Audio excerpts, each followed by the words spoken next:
안녕하세요. 법원직국어 박재현입니다. 2회 동행 모의고사를 치르신 여러분 고생 많았습니다. 이번 모의고사는 3순환까지의 과정을 마치고 4순환을 앞두고 치른 시험인데요. 지금까지 배운 이론과 실전을 연습해 볼 수 있는 기회이자 이어지는 4순환 과정에서 자신의 약점을 채워가는 계기로 문제를 활용하면 좋겠습니다.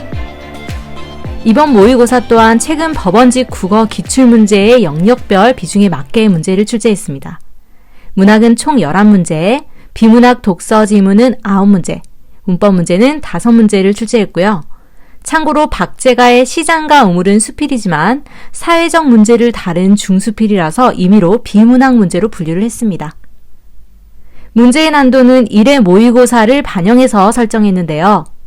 1회에서 정답률이 높았던 비문학 내용일치 문제와 그리고 오답률이 높았던 문법 문제의 난도를 높여서 비문학 내용일치 문제의 훈련을 강화하고자 했고 문법 문제는 좀 더 정확한 개념 정리를 바라는 의도로 그렇게 설정을 했습니다. 그럼 바로 대략적인 문제 해설 시작하겠습니다. 1번에서 4번은 현대소설 문제고요. 1번은 서술상 특징 문제, 2번은 장면에 대한 이해, 그리고 3번은 밑줄의 의미 유추하기, 4번은 발상과 표현이었습니다. 소설은 등장인물을 파악하고 그 인물들 간의 관계를 파악하면 갈등과 주제가 따라온다고 3순환에서 연습을 했습니다.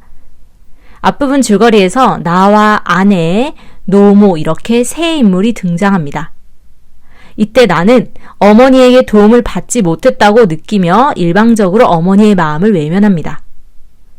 내가 고등학교 시절 도시에 나가 있다가 집에 돌아온 날 어머니는 나에게 상처를 주지 않기 위해서 주인에게 부탁해 팔려버린 옛집에서 나를 하룻밤 자게 했던 일이 있었음을 알 수 있습니다. 그때 나를 정류장까지 바래다 주던 어머니의 일을 잠결에 듣게 됩니다. 지금부터 이어지는 장면은 과거의 회상 장면입니다. 이렇게 현재에서 과거의 사건으로 장면이 전환되는 소설을 역순행적 구성이라고 한다고 했습니다. 그래서 바로 1번의 서술상 특징 정답은 4번이 되겠습니다. 시간 이렇게 현재에서 과거로 넘어가면 사건이 좀 더 입체적으로 전달되는 효과를 지닙니다. 다음은 과거의 어머니가 새벽에 눈길을 걸으며 나를 데려다 주던 일을 며느리에게 이야기하는 장면입니다. 그리고 밑줄 친 장면으로 가보면 어머니가 나를 데려다 주던 날은 새벽이었는데요.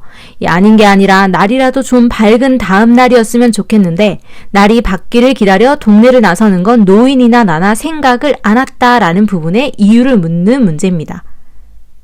국어에서 밑줄 추론 문제는 대부분 그 문장의 앞뒤에 근거를 두고 있다고 했는데요. 이 또한 어머니와 내가 날이 밝기를 기다리는 것은 뒷문장을 보면 그나마 어둠을 타고 마을을 나서는 것이 노인이나 나나 마음이 편했다라고 하는 문장을 통해 알 수 있습니다. 즉 밝음을 피하기 위해서 어두운 새벽에 길을 나섰다라는 것이죠. 그렇다면 3번 선지에서 남들에게 자신들의 처지를 보여주기 싫었기 때문이다가 가장 적절한 선택지가 됩니다. 그리고 다음 장면을 이어서 보자면 눈길을 걷는 이들의 동행이 쉽지 않았다는 것을 알 수 있고 나는 차를 타고 가버립니다. 내가 알고 있는 것은 여기까지였고 그 다음은 노인이 혼자 길을 되돌아가는 내용이 나옵니다. 노인은 운전수가 아들을 매정하게 태워갔다고 말하는 부분에서 아들을 좀 더 오래 보고 싶어 하는 어머니의 마음을 알 수 있습니다. 그때 나는 내가 모르는 뒷이야기가 두려워지고 온몸이 무거워졌다라는 내면을 통해 우리는 나가 어머니의 이야기를 들으며 감정이 북받쳐 오는 것을 알 수 있습니다. 이때 이러한 기분을 달콤한 슬픔, 달콤한 피곤기 같은 것이 나를 감싼다라고 했는데요. 이는 인물이 슬픔과 피곤함을 느낀과 동시에 어머니의 사랑에 감정이 복받쳐 오는 즉 모순적인 감정이 나타나는 것을 역설적으로 표현한 것입니다. 이 4번 문제는 바로 이 역설적 표현이 나타나는 다른 작품을 고르라는 문제였는데요. 1번 선지는 나는 떠난다. 청동의 표면에서 일제히 날아가는 진폭의 새가 되어 광막한 하나의 울음이 되어 하나의 소리가 되어 라는 표현에서 서술어가 꾸며주는 말 앞에 오는 도치법이 쓰였고 종소리는 진폭의 새, 하나의 울음에 빗댄 은유법이 쓰였습니다. 이번 선지는 달빛이 흡사 비오듯 쏟아지는 밤에도 우리는 헐어진 성터를 헤매면서 언제 참으로 언제 우리 하늘에 오롯한 태양을 모시겠느냐고 라고 해서 비 오듯 쏟아지는 이라는 표현에서 지규법이 쓰였고요. 화자는 태양을 모신다는 표현에서 지향하는 가치를 태양이라는 상징적인 시어를 통해 표현한다는 것을 알 수 있습니다. 3번 선지에서는 차가운 아름다움에 취해라는 표현이 있는데요. 이 표현이 바로 역설적인 표현입니다. 아름다움은 따뜻함의 이미지인데 차가운 아름다움이라는 모순된 이미지의 수식을 통해 역설적인 표현이 쓰인 것을 알 수 있습니다. 정답은 바로 3번입니다.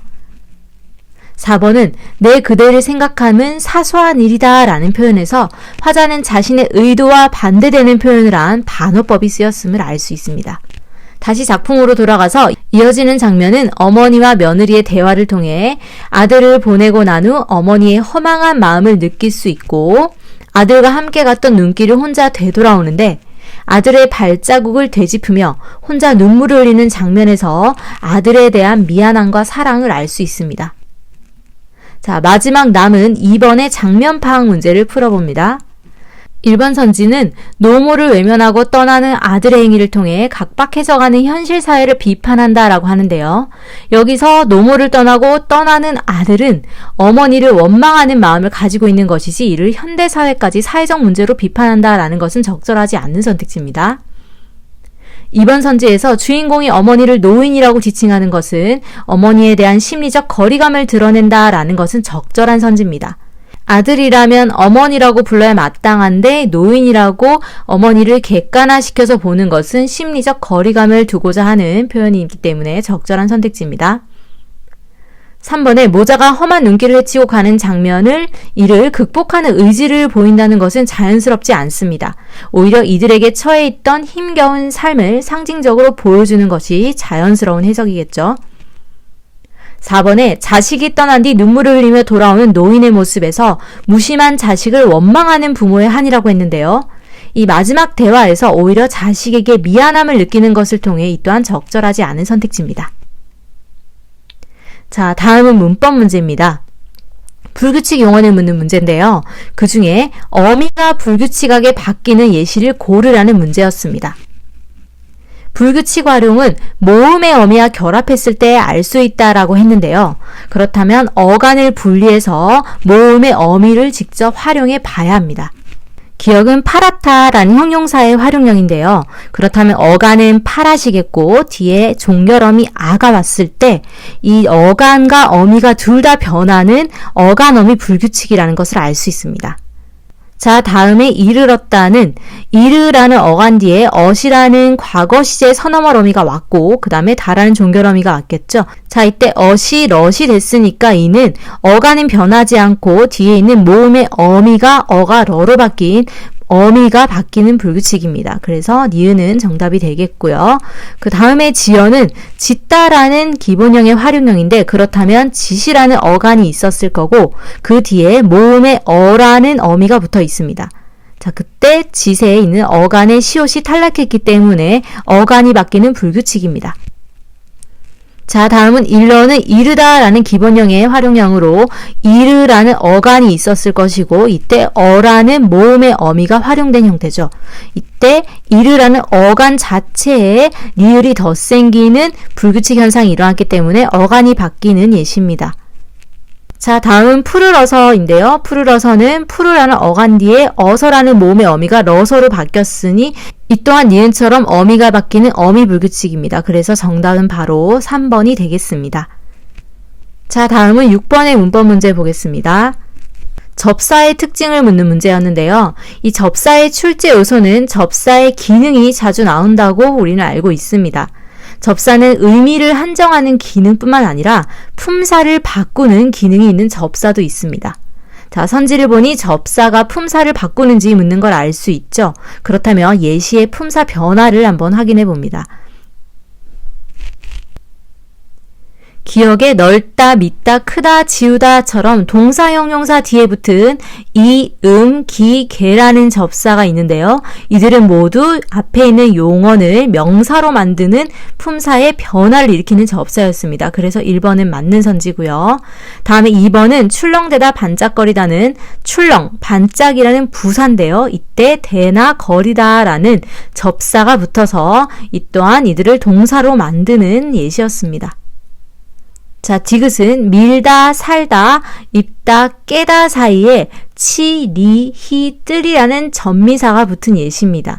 이때 선지에서 주동사에 결합하여 사동사를 만든다라고 했는데요. 살리다, 입히다 라는 것은 사동사가 맞지만 밀치다, 깨뜨리다는 이 사동 접사가 아니라 그냥 강세의 의미를 가진 치, 뜰이라는 접사가 붙었다는 걸 알 수 있습니다. 그래서 바로 3번이 틀린 선지입니다.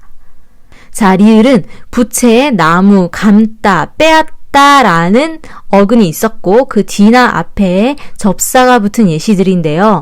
이들은 모두 품사의 변화가 없기 때문에 4번 선지는 맞는 선지가 되겠습니다.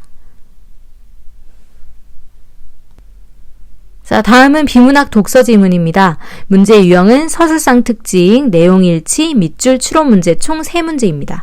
서술상 특징 문제는 선지의 키워드를 먼저 잡고 내용 파악에 들어가 보겠습니다. 자, 1번 선지는 핵심 내용과 관련된 용어를 알기 쉽게 풀이, 2번은 대상의 원리와 유사한 원리, 3번은 문제점 지적과 원인 분석, 4번은 구체적인 예시라는 선지의 키워드를 먼저 잡고 내용 파악에 들어가 보겠습니다.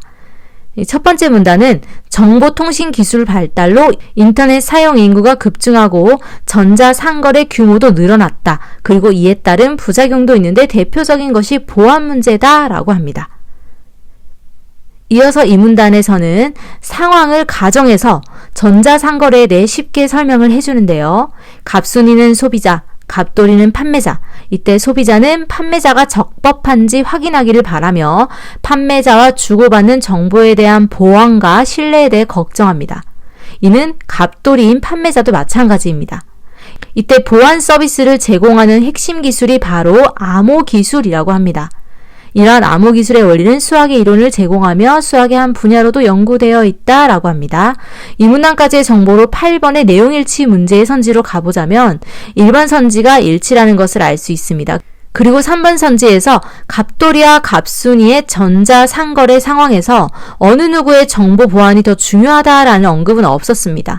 하지만 뒷문단에서 새로운 정보가 나올 수 있으니 우선 중립적인 태도로 다음 문단으로 넘어가 봅니다.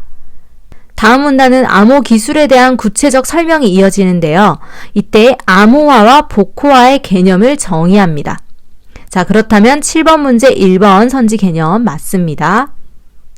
다음 문단은 암호화 방식을 두 가지 종류로 분류합니다.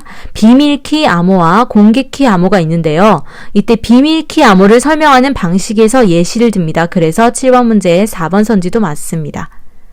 그리고 비밀키 암호의 특징을 이어서 설명하는데요. 송신자와 수신자가 동일한 암호, 동일한 비밀키를 가지는 방식으로 키를 쌍방으로 공유하는 방식입니다. 고디오 이러한 비밀키 방식은 문제가 있어 이를 해결하기 위해 공개키를 개발했다라고 합니다. 공개키 암호의 특징은 암호화와 복호화에 사용되는 키가 다르며 복호키는 비밀로 간직한다라고 합니다.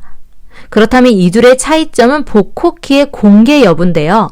8번 내용일치에서 2번, 4번 선지가 맞다는 것을 알 수 있습니다. 그렇다면 자동적으로 답이 3번이 되겠네요. 그리고 기억 밑줄 관련 문제가 9번인데 이 비밀키 암호의 문제점에 해당하는 것으로 볼 수 없는 것은 바로 1번이 되겠습니다. 나머지 선지는 모두 비밀키 암호의 쌍방향 공유라는 특성 때문에 생기는 보안의 문제점이지만 1번 선지는 메시지 내용의 정확성을 묻는 문제이기 때문에 적절하지 않습니다. 다시 본문으로 넘어오면 공개키 암호의 원리는 소리샘 서비스와 관련지어 설명하는데요. 그래서 7번 선지에서 2번 선지 또한 적절하다는 것을 알 수 있습니다. 그래서 답이 바로 3번이 되겠죠. 자, 이 글에서는 비밀키가 문제가 있어서 공개키 방식을 개발했다라는 언급은 있지만 그 문제점을 구체적으로 지적하지는 않았고 또 그 원인 또한 분석한 내용은 없었습니다.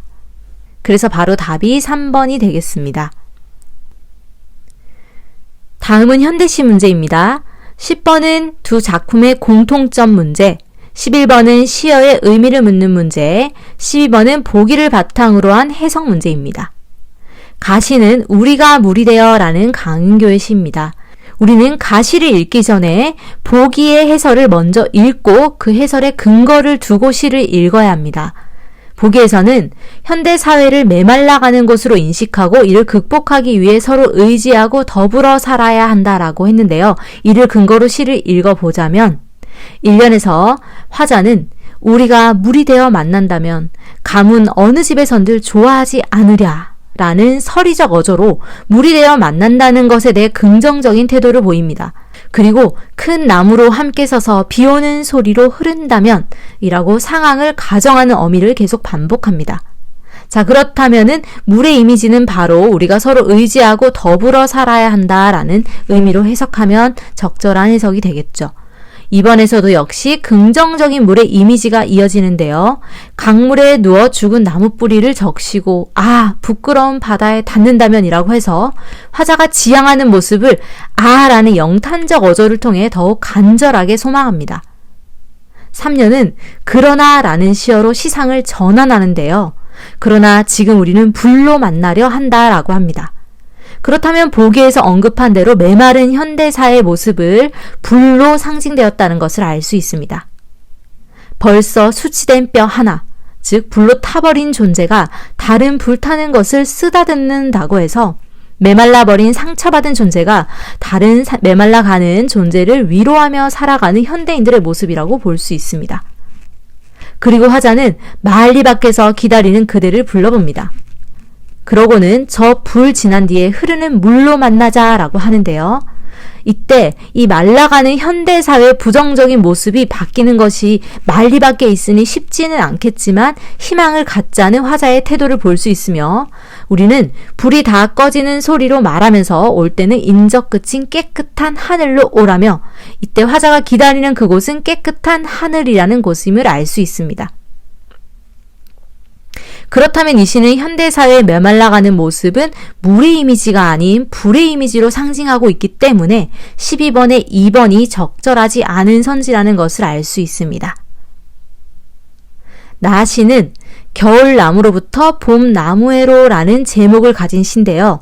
이 제목을 통해 계절의 변화를 겪는 나무의 상징성이 매우 중요하다라는 것을 알고 시를 접근해 봐야 합니다.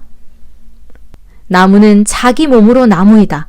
자기 온몸으로 나무가 된다라고 해서 자기 몸, 자기 온몸이라는 비슷한 반복되는 시어로 나무의 주체성에 대해 강조합니다. 그리고 영하 13도와 20도의 혹독한 상황에서의 겨울나무는 온몸을 뿌리박고 대가리 쳐들고 무방비에 나무그러 서서 두 손 올리고 벌받는 자세로 서서 라는 표현에서 이 추운 상황에서도 살아남기 위해서 추위에 버티며 악을 쓰는 강한 나무의 모습을 강조합니다. 그리고 나무는 이게 아닌데 라며 속을 태우는데요. 이는 자신이 현재 처한 상황에 대해 혼란을 느끼는 모습을 볼 수 있습니다. 이렇게 몸속으로 불타면서 버티며 거부하는 의지적이고 강한 모습을 보입니다. 이렇게 강한 의지로 추위를 버티다 보니 영상 5도 13도의 봄이 됩니다. 그때 나무는 온몸이 으스러지도록 부르트면서 터지며 즉 시련을 감수하며 노력하는 나무의 모습을 강조하고 그때 나무는 자신의 뜨거운 혀로 싹을 내밀고 잎을 피웁니다. 이는 이러한 나무의 노력의 결과가 봄이라는 계절의 변화로 이어진다라는 것을 알 수 있습니다. 이러한 나무의 노력에 감탄한 화자는 영탄적 어조인 마침내 끝끝내라고 해서 화자의 감동받은 심정을 좀 더 부각합니다. 그리고는 꽃피는 나무는 자기 몸으로 꽃피는 나무이다 라고 해서 스스로의 노력으로 겨울나무가 꽃피는 나무가 되었음을 강조합니다. 자, 바로 10번 문제 가겠습니다. 그래서 가나의 공통점은 바로 2번의 영탄적 어조가 되겠습니다. 1번의 가정적 상황은 뭐뭐한다면이라는 가해시에서만 드러났습니다. 그리고 3번의 계절의 순환은 겨울에서 봄인 나의시에만 드러나 있고요. 그리고 4번의 청유형 어미는 흐르는 물로 만나자라는 구절에서 알 수 있습니다. 자, 그리고 11번에서 불타는 이라는 시어의 의미를 각각의 작품에서 묻습니다. 이 기억에 불타는 이미지는 부정적인 속성으로 쓰였고 니은에 불타는 것은 겨울나무의 강한 이미지를 드러내는 긍정적인 속성임을 알 수 있습니다. 그래서 바로 정답이 1번이 되겠습니다. 자, 다음 13, 14는 고전 시가 문제인데요. 이 누앙사는 2015년도에 기출된 작품으로 이 전체적인 내용이 정리가 되어 있어야 하는 필수 가사 작품입니다. 본문에 있는 부분은 작품 후반에 화자가 소를 빌리지 못해서 농사짓기를 포기하고 자연 속에서 소박한 삶을 살기로 결심하는 부분인데요. 이 14번의 A 구역과 보기를 비교하는 문제 먼저 풀어보겠습니다. A에서 화자는 내 빈천 슬히 여겨 슬피 여겨 손을 해다고 물러가며 남의 부귀를 부러워 여겨 손을 치다고 한들 나에게 오랴. 인간의 어느 일이 운명밖에 있겠는가. 비니 무언이 어렵다고 하건만은 내 생애가 이러한데 서러운 뜻은 없노해라. 단사표음을 이도 좋게 여기노라 라고 하는데요. 자, A의 내용은 화자는 빈천을 슬프다고 여긴들 물러가지 않고 남의 부귀를 부러워해서 오라고 한들 오질 않는다. 이것은 인간의 운명밖에 있는 것이 아니다 라고 하며 비니무원, 즉 가난하지만 원망하지 않는 삶이 어렵긴 하지만 내 생애가 이러한 것을 받아들이는 화자의 태도를 보입니다. 그리고 단사표음이라는 것은 필수어휘죠. 소박한 삶을 만족히 여긴다라는 화자의 태도를 볼 수 있습니다. 그리고 보기의 부분은 공명도 날거리고 부귀도 날거리니 청풍명을 외에 어떤 벗이 있사옵고 즉 공명과 부귀가 나를 꺼린다라고 해서 내가 부귀 공명을 꺼리는데 이것을 바꾸어서 주객이 전도된 표현으로 한 주객전도 표현입니다. 그리고 화자는 청풍명월, 바람과 달 외에는 벗이 없다. 그리고 단사표현과 유사한 표현이죠. 단표누왕의 허튼 생각 아니하니 백년행락이 이만한들 어찌하리라고 해서 이 또한 화자의 소박한 삶에 대한 태도를 볼 수 있는 구절입니다. 자, 그러면 14번의 선지를 하나씩 본다면 1번의 보기와 달리 A는 대꾸법을 사용하였다라고 했는데요. 이 대꾸법은 비슷한 문장 구조를 반복하는 것입니다. 그러면 보기에서는 무엇도 뭐뭐하고 무엇도 뭐뭐하고 첫 번째 행에 바로 나와 있었고 A에서 또한 빈천을 뭐뭐하며 뭐뭐하랴 그리고 부귀를 뭐뭐하여 뭐뭐하랴 라는 표현에서 대꾸법이 드러납니다.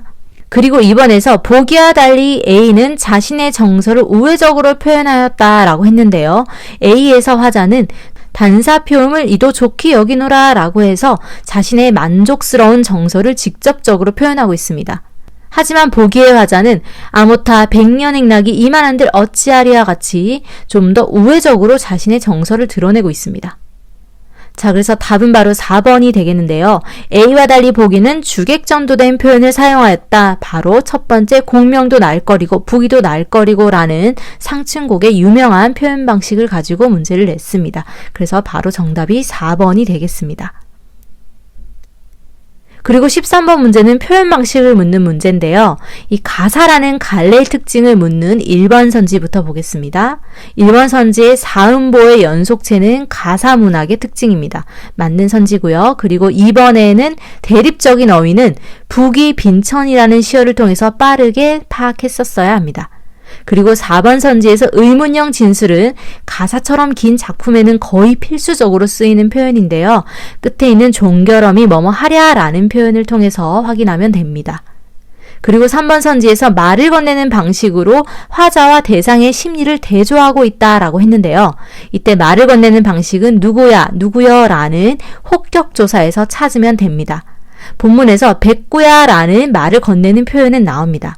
이 백구는 고전시가 필수 어휘였죠. 화자가 자연에서 자주 찾는 대상 흰 갈매기. 여기 작품에서도 화자는 백구야 오라 하며 말라 하랴. 다툴 리 없는 것은 다만 여긴가 하노라 라는 자연 친화적인 태도를 나타낼 때 흰 갈매기를 부르는 방식을 알 수 있습니다. 그런데 화자의 심리와 대조되는 효과를 나타내는 것이 아니기 때문에 바로 틀린 선지가 되겠습니다. 자, 다음은 15번 한글 맞춤법 문법 문제입니다. 19항은 시험에서 빈출되는 규정으로 한 번쯤은 꼭 확인을 해야 되는 규정입니다. 어간에 이나 음이 붙어서 명사로 만드는 파생어들이 있고요. 또는 이나 히라는 접사가 붙어서 부사로 만드는 파생어들이 있습니다. 자, 다만규정에서 밑줄이 있는데요. 다만규정은 어간에 이나 음이 붙어서 명사로 바뀐 것이라도 그 어간의 뜻과 멀어진 단어들은 원형을 밝혀 적지 아니한다라는 규정입니다.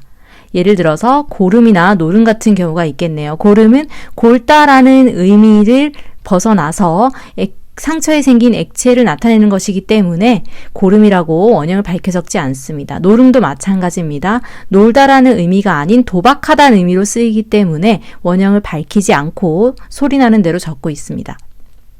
자, 붙임 규정을 보면 어간에 이나 음 이외의 모음으로 시작된 전미사가 붙을 때도 우리는 원형을 밝혀 적지 않습니다. 자, 그러면 예시를 한번 볼게요.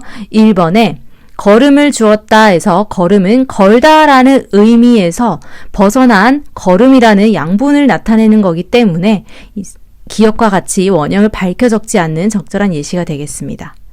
자, 2번에는 울타리라는 단어인데요. 울타리는 어간이 없는 단일 명사이기 때문에 기역의 예시에 적절하지 않습니다. 그리고 3번에는 자주는 잦다라는 의미에서 온 파생어로 이때 우라는 모음으로 시작된 전미사가 쓰였기 때문에 원형을 밝혀 적지 않는 니은에 해당하는 예시가 맞습니다. 그 병막의 막에는 막다라는 의미를 가지고 있지만 이나 음 이외의 전미사라서 막에는 니은의 예시로 적절한 것입니다. 그래서 답은 바로 2번이 정답이 되겠습니다. 자, 다음은 16, 18번 조선 후기 실학자 박제가의 시장과 우물입니다. 이 수필 중에 사회적 이슈를 다룬 중수필이라서 논설문에 가까운 글입니다. 16번은 내용일치 문제, 17번은 글쓴이의 견해, 그리고 18번은 밑줄의 의미추로 문제입니다. 1문단에서 우리나라 사람들이 중국 시장의 번화한 모습을 보고 하는 말을 인용하며 시작합니다. 오로지 말단의 이익만 숭상하고 있군이라며 우리 당시 조선인들은 이 상업에 대해서 즉 중국 시장의 모습을 보고 비판적인 시선을 가지는데요. 글쓴이는 이러한 태도를 비판합니다. 상인은 백성을 소통시키고 열애셋의 비중을 차지해야 한다라고 하며 상인의 중요성을 말합니다. 그리고 이 문단에서는 유통의 중요성을 여러 번 강조합니다. 그리고 이어지는 3문단에서는 지금 우리나라는 지방이 수천이라 백성도 많고 토산품도 적지 않다. 그러나 유통이 되지 않는다는 문제점을 지적합니다. 4문단에서는 이러한 문제점은 우리의 인식에서 왔다고 하는데요. 검소함으로 인해 쇠퇴한다라고 하며 글쓴이가 생각하는 검소함은 물건이 있는데 쓰지 않는 것인데 현재 우리는 자기에게 없는 물건을 끊어내는 것이다 라고 하며 잘못된 인식을 지적합니다. 이는 물건을 사용하는 기술을 알지 못하는 것이고 사용할 방법을 모르니 만드는 방법도 모르고 만드는 방법을 모르니 생활은 갈수록 궁핍해진다는 연쇄적인 표현으로 문제점을 분석합니다. 그리고 이어지는 5문단에서는 재물을 우물에 비유하는데요. 물을 퍼내야 물이 생기듯 재물 또한 써야지 풍족해짐을 말합니다. 재물을 쓰지 않으면 기술이 피폐해지고 더 나아가 상업을 박대하게 되며 상업 자체가 실종된다고 합니다. 즉, 나라 안에 보물을 가지고서도 상업을 용납하지 않는 분위기 때문에 더욱 가난해집니다. 그리고 이어서 조선의 종로 네거리와 중국의 시장을 대조하며 유통의 중요성을 또 한 번 강조합니다.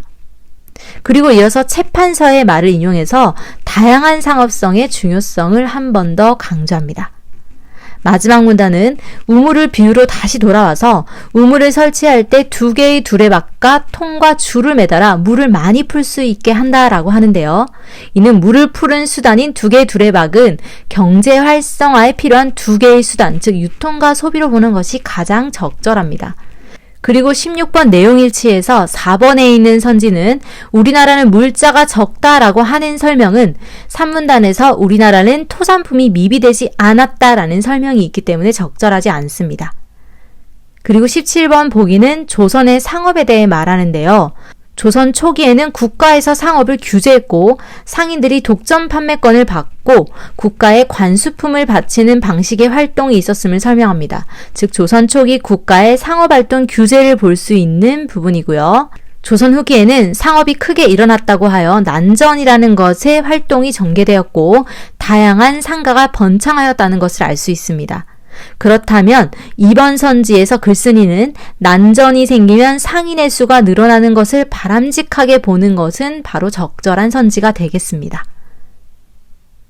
자, 다음은 19번 중세문법 문제입니다. 중세문법에서는 보기를 잘 보셔야 하는데요. 만약 현대어 풀이가 이렇게 같이 나오면 현대어 풀이를 활용해서 문제를 풀어야 합니다.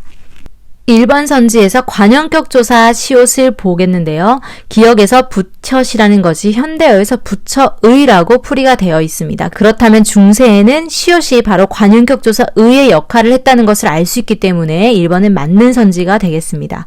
그리고 니은에서 듣자보대는 제가 많이 강조했던 내용이죠. 중세에는 현대와 달리 객체를 높일 때도 쌉잡쌉이란 터너말 어미가 있다라는 것이 현대와 차이점입니다. 그래서 중세문법 문제에서 많이 나옵니다. 그래서 2번에서 듣자보대는 부처의 말씀을 높이기 위해서 중세는 객체를 높이는 서너말 어미가 들어가 있다라는 것을 알 수 있고 현대에는 없다는 것을 볼 수 있습니다. 자, 3번의 디귿은 걸음을이라는 것을 현대어 표기를 보면 걸음을이라고 표기가 되어 있습니다. 중세는 소리 나는 대로 적는 것이 원칙이었기 때문에 원형을 밝혀 적지 않는 표기가 나타납니다. 그런데 3번 선지에서는 중세국어의 표기에 어근의 원형을 밝혀 적었다는 점에서 현대국어와 공통적이라는 말이 틀렸습니다. 중세는 소리 나는 대로 적었다, 즉 원형을 밝혀 적지 않았다라는 말이 나와야 적절한 선지가 되겠네요.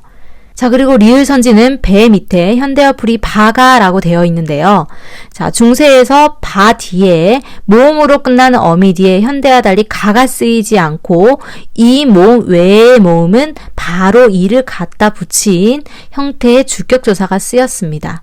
자, 이 또한 중세국어의 아주 중요한 격조사의 특징입니다. 그러면 4번 선지 맞는 선지가 되겠습니다. 다음은 20번에서 22번 비문학 독서 지문입니다. 20번은 내용일치 문제, 21번은 밑줄 세부 정보 문제, 22번은 사전적 의미 문제입니다. 서술상 특징을 묻는 문제가 없기 때문에 바로 문단별 내용 파악 들어갑니다. 첫 번째 문단에서 메타버스의 정의가 나오고요. 메타버스는 현실 세계와 가상 공간이 적극적으로 상호작용하는 공간을 의미합니다.